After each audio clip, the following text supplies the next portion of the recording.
Umówiliśmy się na rowerową wyprawę. Trochę padało, ale nam to nie przeszkadza. Zjazd po błotnistym zboczu będzie moc. Teraz pozostaje tylko przetransportować rower i siebie we właściwe miejsce.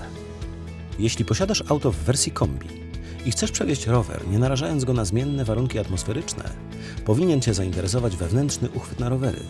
Jest on łatwy w montażu i demontażu.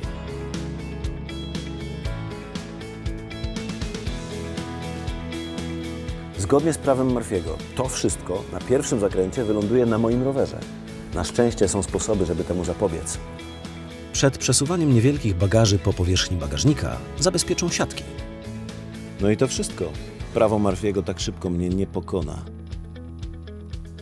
Chyba że zapomniałem o macie.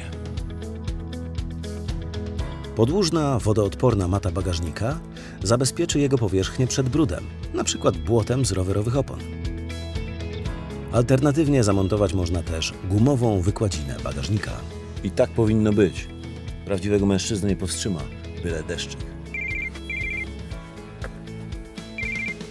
Halo. No hej. No wiem, że pada, ale... A co z tym wszystkim? Czyli zmieniamy termin?